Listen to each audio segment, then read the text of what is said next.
So, Hilary, let me ask you about the picture. It looked to me like Harry was wiping a tear from his eye. It was a still picture. Some people said they saw it in video. There was reporting on it. What do you know about that moment? Well, obviously, this is extremely emotional. And thank you for having me back again, Ashleigh. I will say that, of course, he's been through so much. Tomorrow is his birthday.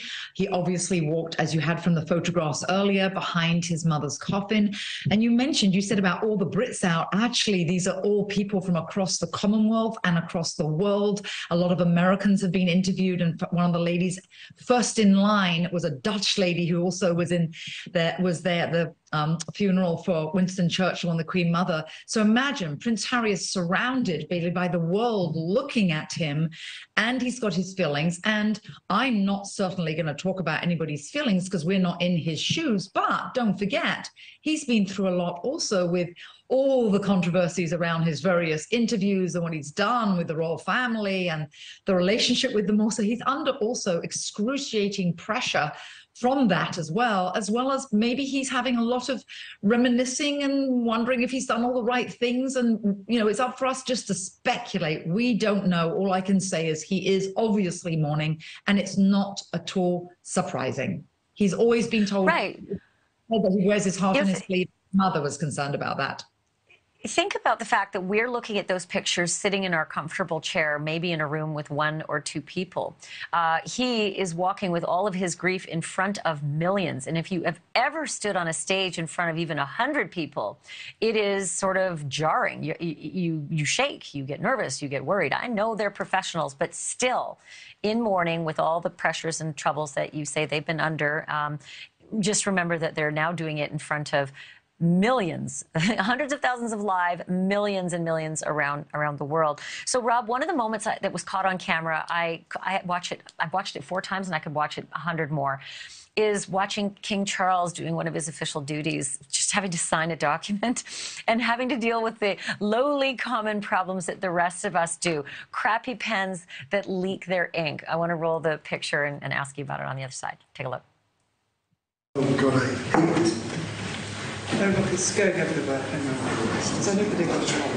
No, look, it's everywhere.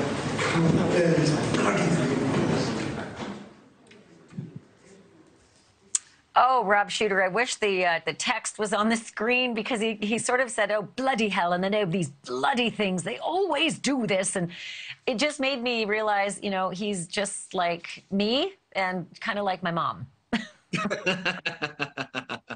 Yeah, I think this is a little moment here that unfortunately was caught on camera. He's been under tremendous pressure since the passing of his mommy, and I don't even know if he's had a real moment to absorb all that. We do know that he's finally taking a day off tomorrow, so there's nothing, I believe, on his schedule tomorrow, and I think it's going to be a well-earned day. Unfortunately, the cameras were there. I think what Charles is going to have to realize now is he grew up being very famous from the day he was born. We were watching him, but now that fame has increased even more, and there's now not a moment when he's outside of the palace that is really ever going to be private ever again.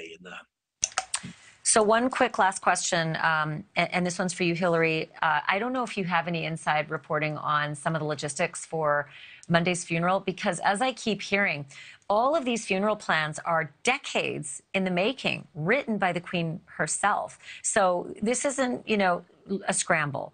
But Meghan is sort of a newer issue in not the last many decades, but just the last year or 2 or 3. So what do we know about how not to get boos from the crowd like they did at the Queen's Jubilee? Well, you're absolutely right, Ashleigh. This plan has been in place for years. It was referred to as Operation London Bridge. All of the royals have plans in place, even the young ones, lest anything happen to them. And they're called bridges because they're the bridge to the next life. But now, specifically, with regard to Meghan, if you remember correctly, at the Platinum Jubilee, at that one ceremony they attended, and there were the same rumors there about them being mic'd and wired, she actually was sat, as was Prince Harry, right in front of Major Johnny Thompson. He is a commander. He serves up at Balmoral, and he was there behind them to keep an eye on things and to take control of things. And he was also in the royal procession. He was the gentleman that you saw in the kilt, and he will be playing a role in this. And they have plans underway to make sure that they can do all they can. They can't actually stop people from booing, and actually it's a democracy and people have the right to express their emotions. If they do, I will boo them, because I don't care what they think about Meghan, and it's ridiculous. But I just think, out of the respect for the monarchy and the Queen and her steadfast commitment to duty and grace, they should at least pay her back with grace.